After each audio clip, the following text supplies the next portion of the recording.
All right, guys. So it's late. I'm out for a little walk, and I want to drop in with some thoughts on the new compassionate. What do we want to call it? Compassionate care. I've heard it called the Compassionate Relocation Program.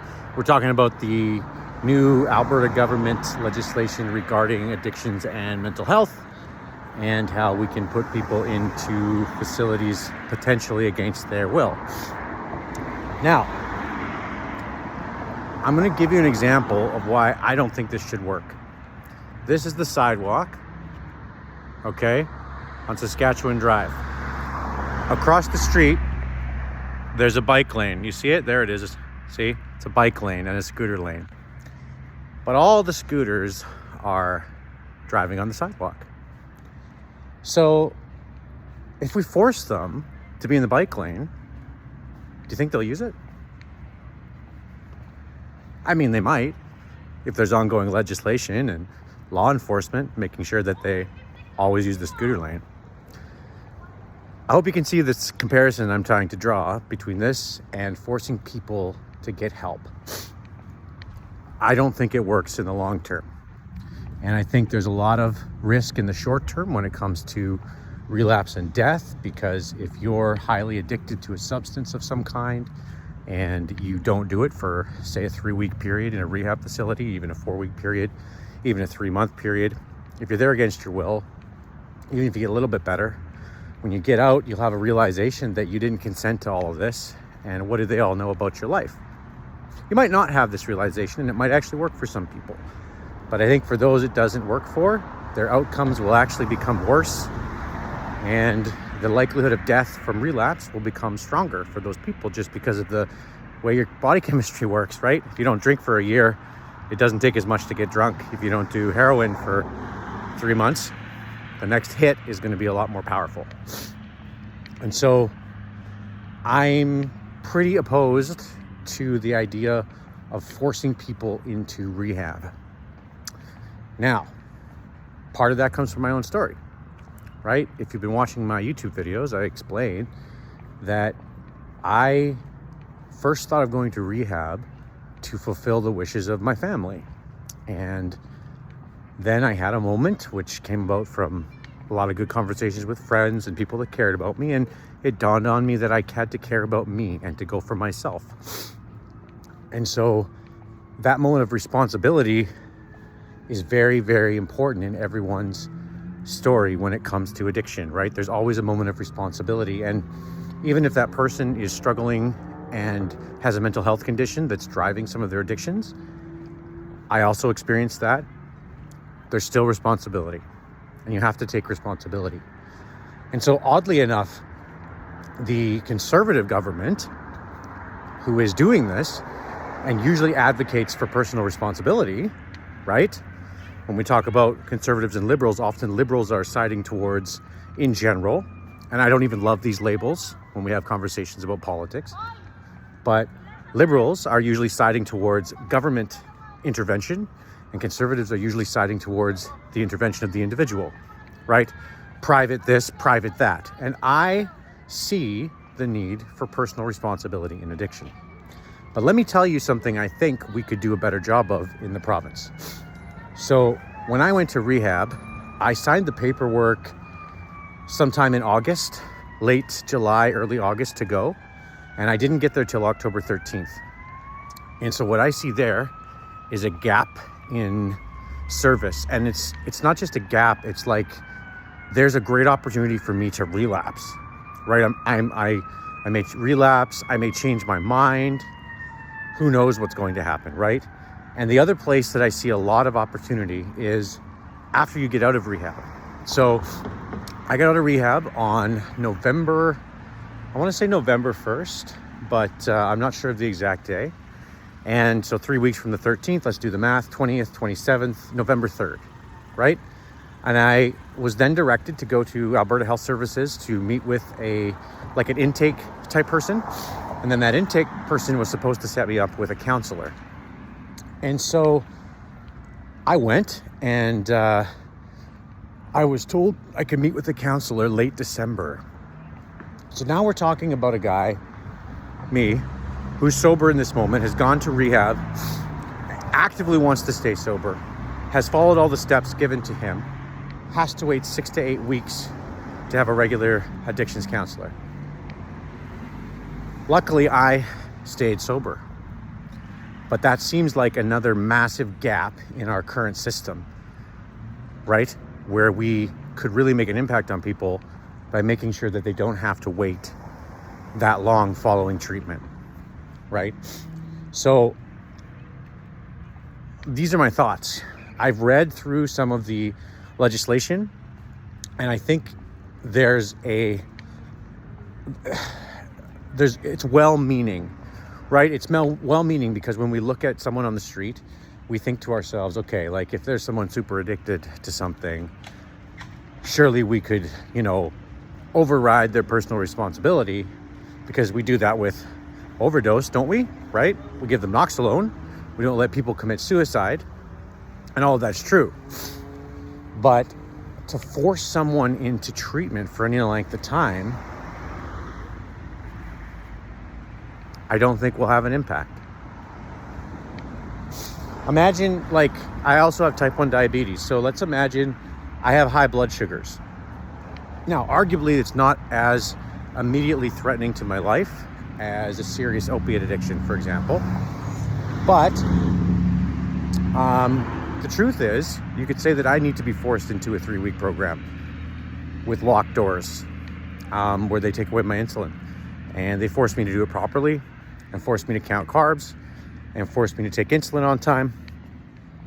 And maybe my family should have done that to me back in 2010 when I was acting out, when I was gambling, when I was starting to drink, because diabetes was driving all of that. So would it have been reasonable for a family member to say, Mike, you have to go to a 3-week diabetes rehab? And I'm open to the fact that that might have worked to some extent. But I also think I know myself well enough to know that I would have resented the people who sent me there, and I wouldn't have followed through on what I learned. And the problem is that the dangers of not following through on what you learn about managing diabetes are not immediately going to kill you, right?